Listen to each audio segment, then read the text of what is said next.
All right, my name is Ben Mooney. This is History 343, Dr. Muchler's class, and we're doing the oral interviews on Camp Naco or Campamento. I'm with Jesus Encinas. This is a continuation of Elizabeth's interview. I just had a couple questions for you, if you don't mind. Sure. How old are you? I'm going to be 60 in August. I'm 59 right now. So give me your birthday, if you don't mind. I'm sorry? Your birth date? Yeah, I'm August 27, 1948. 1948. So when you were playing on the camp, it's late 50s. Right, in the 58, Well, 59. yeah. What was the status? I mean, you said that some of the buildings were still in pretty good shape. Mm-hmm. I mean, what about the main buildings? The main buildings were still in pretty good shape. Of course, there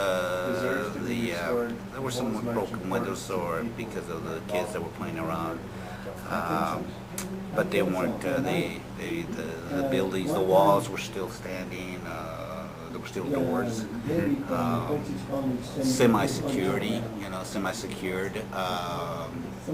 At that time, we found a lot of antique items in there. I remember one of the buildings still having the wooden stove in there. I remember that. But also,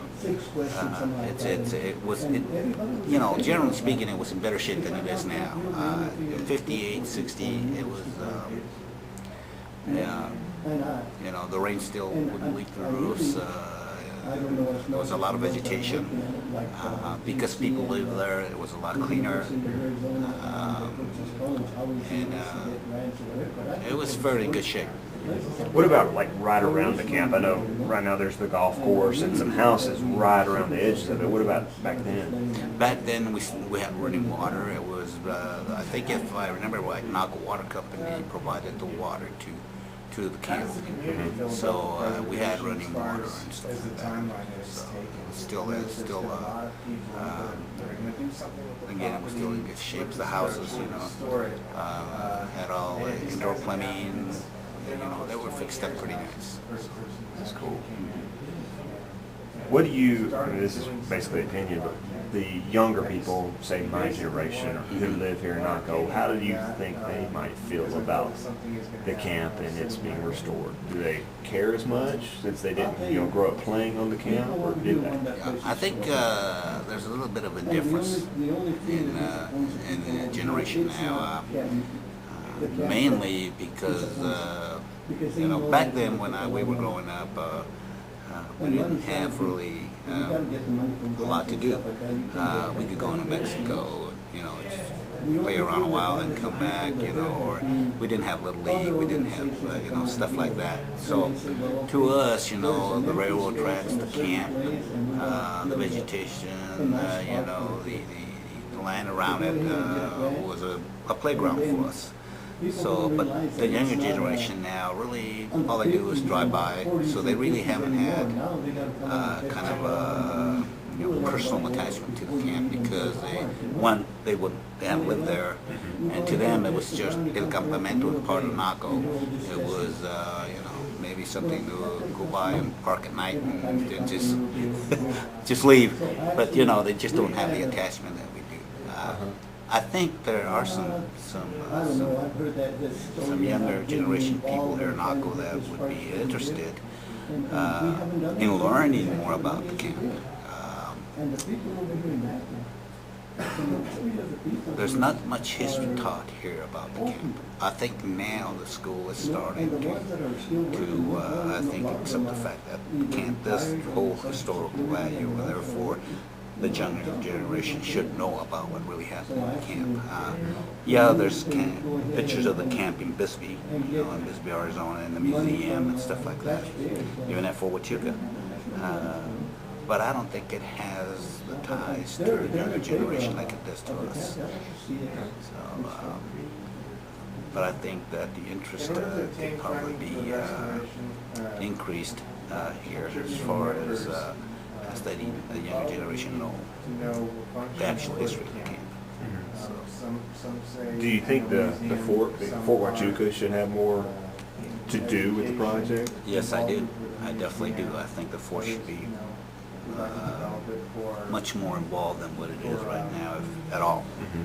I think that because of the fact that some of their troops were here, the Buffalo Soldiers were sent to Camp Naco, and I think that they should have a lot to do and say in the preservation of a location where some of their troops served. They worked a lot to preserve and make historical sites within the fort, but I don't see them moving out of the fort to wherever the soldiers were stationed, and do the same.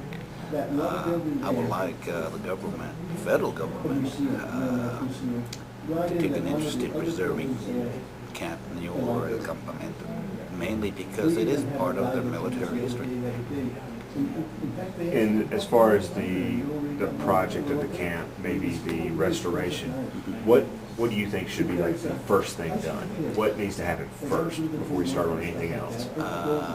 First, I think has to be general cleanup. After the cleanup, I think the preservation of at least 2 or 3 of each of the buildings, the type of buildings, should happen.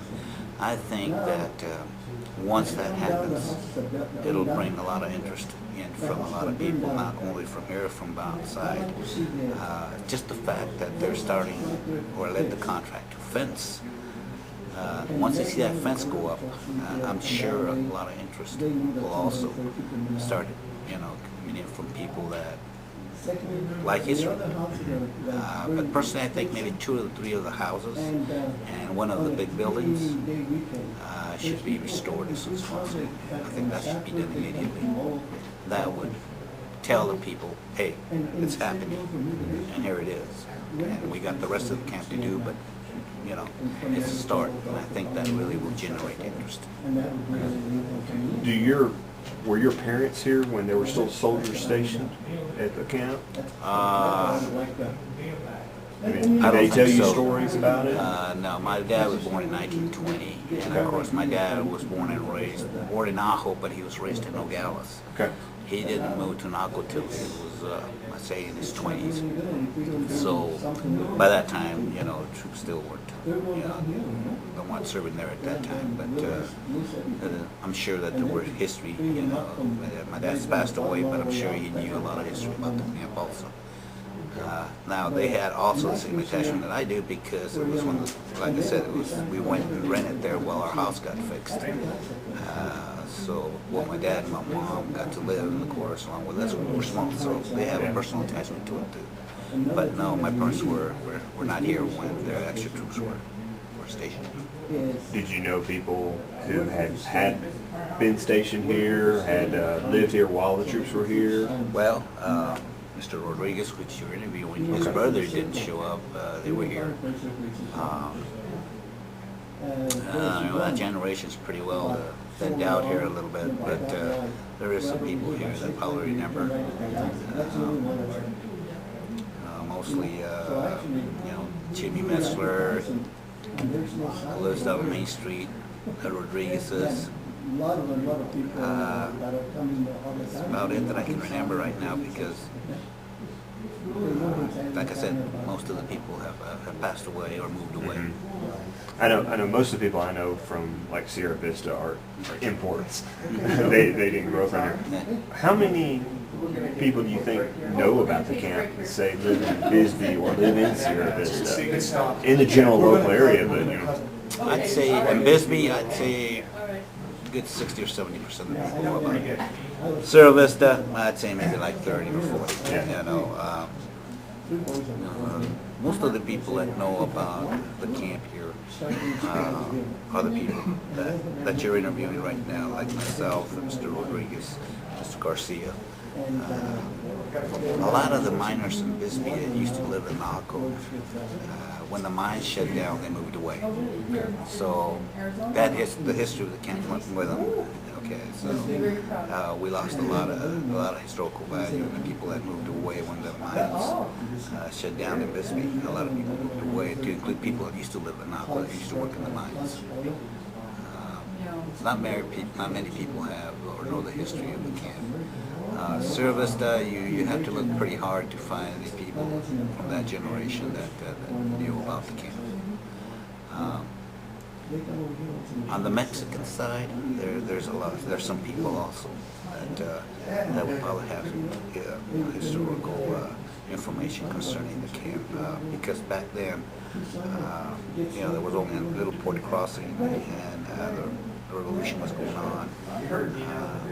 You would think people that, back then are now 97, close to 100 years old, so it's pretty hard to find people that actually, had a direct contact with troops that were in the camp.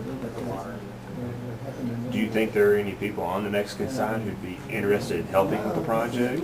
I would probably have to ask around. I wouldn't know one right now, but I have friends that either have grandparents or so, or parents that live across the line that would probably tell me if there is any people that could probably provide historical guidance. Okay. That's cool. You got any other questions?